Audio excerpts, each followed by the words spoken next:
नाज़रीन, आवाज़ न्यूज़ में भलीकार आऊं आहियां बिशारत सुमरो। हलंदासीं हेडलाइन तरफ़।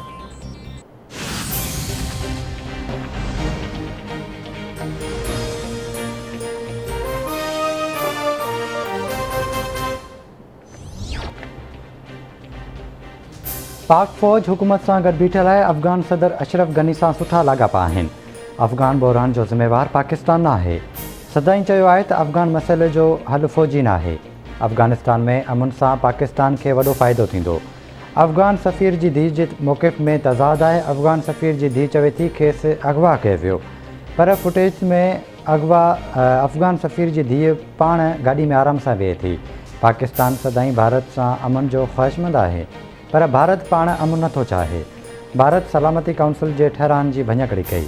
वज़ीर आज़म इमरान ख़ान जूं इस्लामाबाद में अफ़गान सहाफ़ियुनि सां ॻाल्हियूं।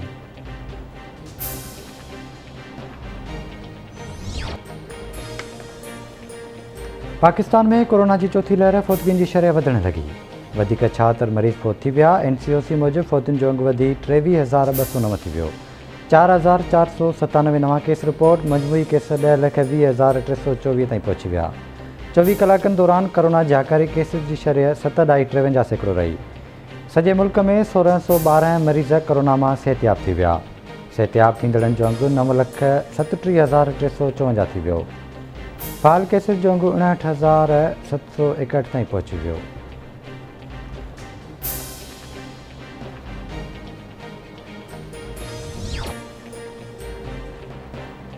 आज़ाद कश्मीर कानून साज़ असेंबली जे तक LA 16 बाग जे चइनि पोलिंग स्टेशन्स ते पोलिंग जो अमल जारी।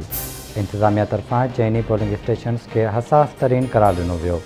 सिक्योरिटी जा इंतिज़ाम सख़्तु कया विया। 400 पुलिस एहलकार ऐं कमांडोज़ मुक़ररु। 25 जुलाई ते चूंडुनि दौरान उन्हनि पोलिंग स्टेशन्स ते हंगामे सबबि पोलिंग रोकी वई हुई।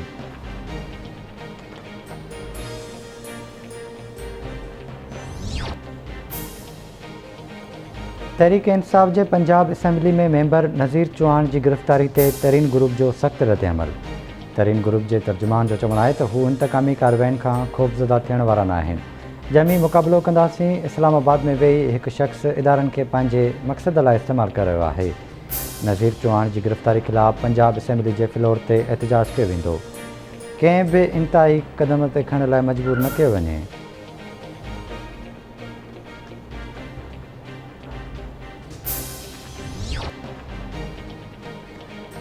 नवाबशाह में अवामी शिकायतुनि ते ज़िले इंतिज़ामिया ऐं सिंध फूड कंट्रोल अथॉरिटी जी टीम जूं सिहत लाइ हानिकार खीर विकिरो कंदड़नि दुकानदारनि ख़िलाफ़ु कार्रवायूं। खीर जा केतिरा ई दुकान सील करे ॾंडु लागू कयो वियो। सिहत लाइ हानिकार 100 लीटर खीर बि ज़ाया कयो वियो।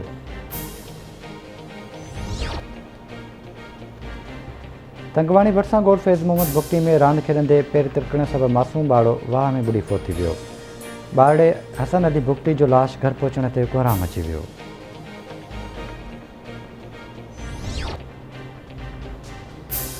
घोटकी ज़िले मां अगवा थियल 3 ॼणनि मां हिकु ॼणो बाज़ियाब, 2 ॼणा बाज़ियाब न थी सघिया। पुलिस पारां मुरीद शाग वासी शिमलो उर्फ़ समंदर दश्ती खे मुक़ाबले खां पोइ बाज़ियाब कराइण जी दावा। पुलिस धाड़ेलनि वटि क़ैद इरफ़ान मज़ारी ऐं कश्मीर वासी सरुण कुमार खे अञा बाज़ियाब न कराए सघी।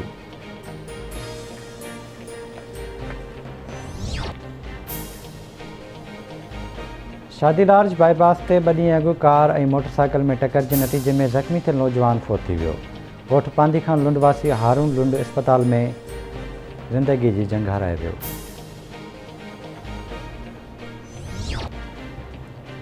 ऐं सिंध में हिकु भेरो ॿीहर पाणी जी खोट पैदा थियण जो ख़दशो, आबादगार परेशान।